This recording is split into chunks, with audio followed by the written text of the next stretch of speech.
There we go. Dear thoughts are in my mind, and my soul it soars enchanted as I hear the sweet lark sing in the clear air of the day. For a tender beaming smile to my hope has been granted, and tomorrow you shall hear all my fond heart longs to say.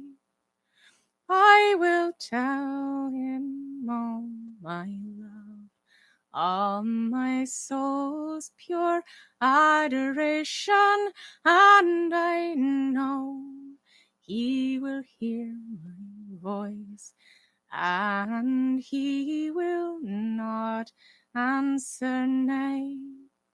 It is this that gives my soul all its joyous elation, as I hear the sweet lark sing in the clear air of the day. Dear thoughts are in my mind, and my soul it soars enchanted as I hear the sweet lark sing in the clear air of the day.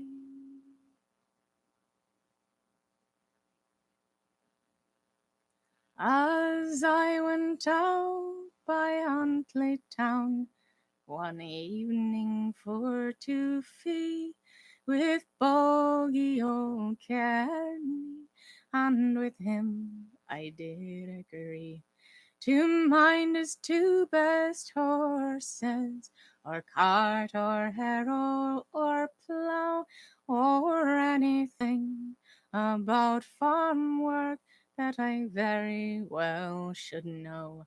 Old Bogie had a daughter, her name was Isabelle. She's the lily of the valley, and the primrose of the dell. And when she went out walking, she took me for her guide down by the burn of Carney for to watch the small fish glide. And when 3 long months were past, and the lassie lost her bloom, the red fell from her rosy cheeks, and her eyes began to swoon. 9 long months had passed and gone. She bore to me a son, and I was quickly sent for to see what could be done. I said that I would marry her, but no, that would not do, for you're not a match for my bonny girl, and she's not a match for you. And now she's married to a tinker lad that comes from Huntly town.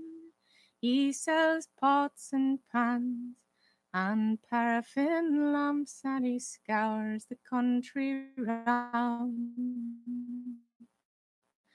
Now maybe she's had a better match, though ye cannot tell.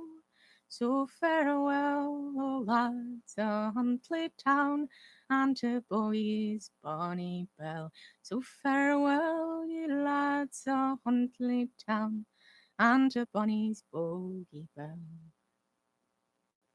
Something like that. A little man walked up and down. He found an eating place in town. He read the menu through and through to see what 15 cents could do. One meatball and no spaghetti. One meatball he could afford, but one meatball. He told the waiter near at hand the simple dinner he had planned. The guests were startled, one and all, to hear that waiter loudly call, "What?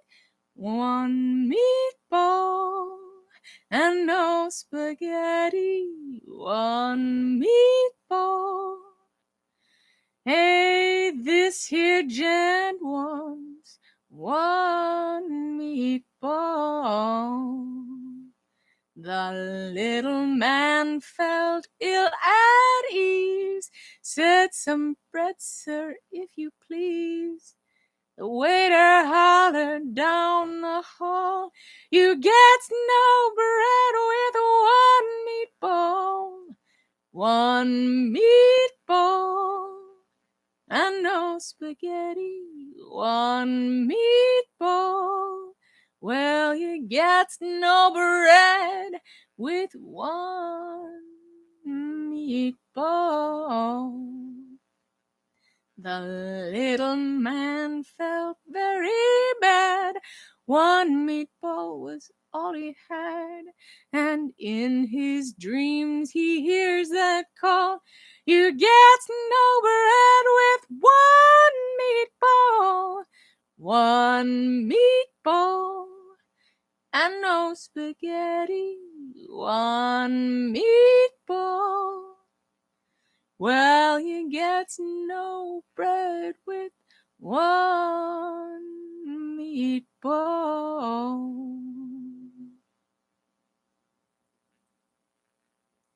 Oh, farewell to poor old errands. I now must leave you for a while. Rents and taxes are so high I can no longer stay. My shoes and brogues and my shirt are all that's in my kit. From Dublin came, I sailed away and landed here, but only yesterday. Of all the ups and downs in Ireland since the year of 98, if that fruitful land could have its own, her sons might live and stay at home. But since the fortune has it otherwise, poor Pat must emigrate.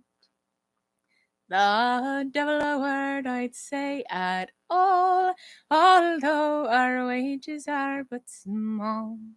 If they left us in the cabin where our fathers drew their breath, but if they call upon the rent day, and you have got no halfpence for to pay, they hurl you out of house and home to beg and starve to death. What kind of treatment, boys, is that to give poor honest Irish Pat, to drive his family to a ditch to beg and starve for meat? But I got up with heart and hand and sold my little plot of land. That is the reason, boys, I left. Yes, poor Pat must emigrate. Such sights as these I've often seen, but I saw worse in Skibbereen in 1854 when a famine it was oh so great. I saw fathers, mothers, boys and girls with blooming cheeks and silken curls, all famishing and starving for a mouthful for to eat. They died and starved in Skibbereen, no shrouds or coffins there were seen. They patiently reconciled themselves to what they thought their fate.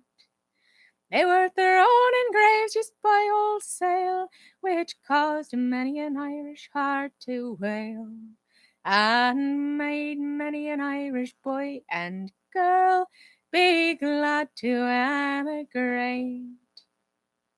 Where is the nation or the land that's reared such sons as Paddy's land?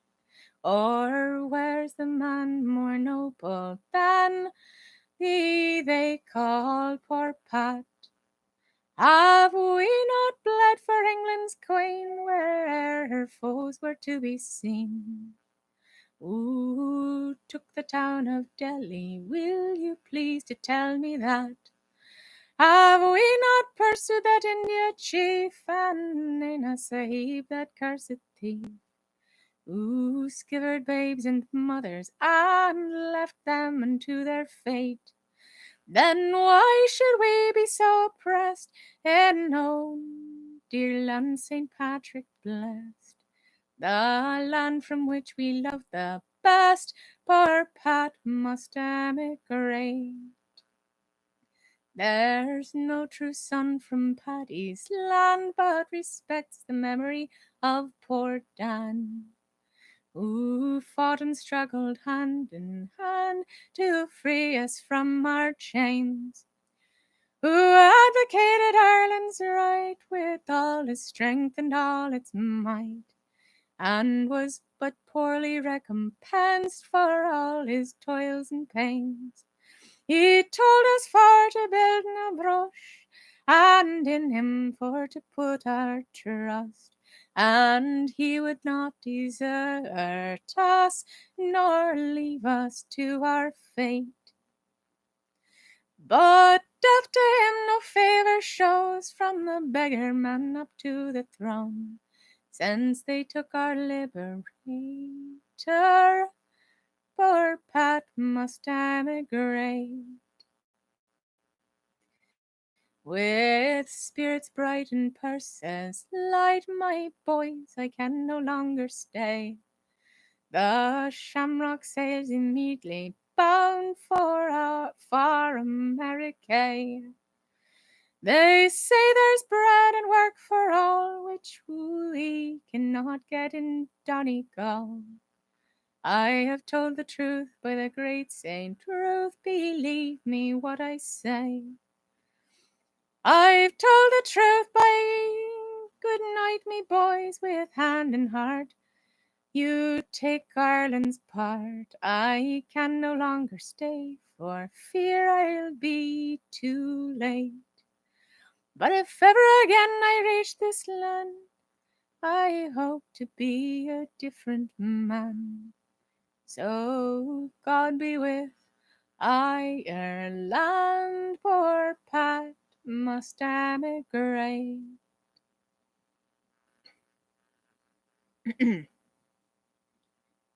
One pill makes you larger, and one pill makes you small, and the ones that mother gives you don't do anything at all.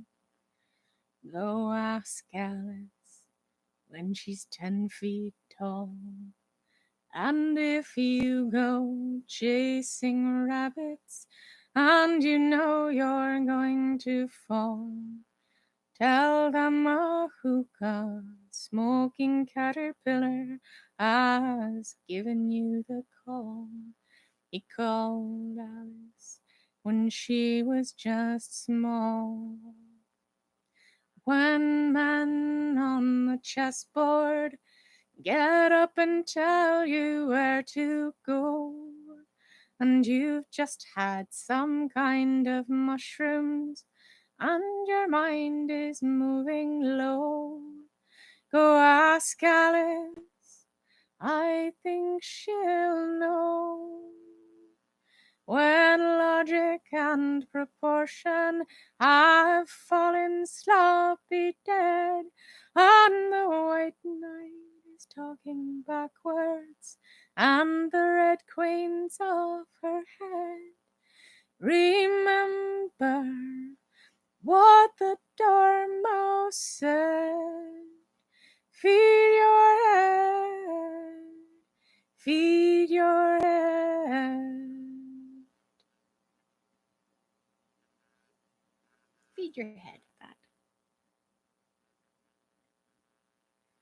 Sunset and evening star, and one clear call for me, and may there be no moaning of the bar when I put out to sea.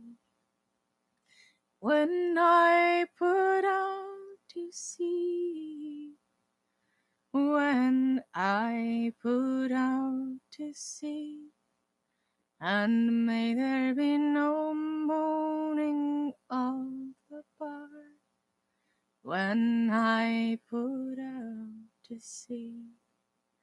But such a tide as moving seems asleep, too full for sound and foam, when that which drew from out the boundless deep turns again home, turns again home, turns again home, when that which drew from out the boundless deep turns again home. Twilight and evening bow, and after that the dark, and may there be no sadness of farewell when I embark, when I embark, when I embark, and may there be no sadness of farewell when I embark. For though from out our bourne of time and place the flood may bear me far, I hope to see my pilot face to face when I have crossed the bar.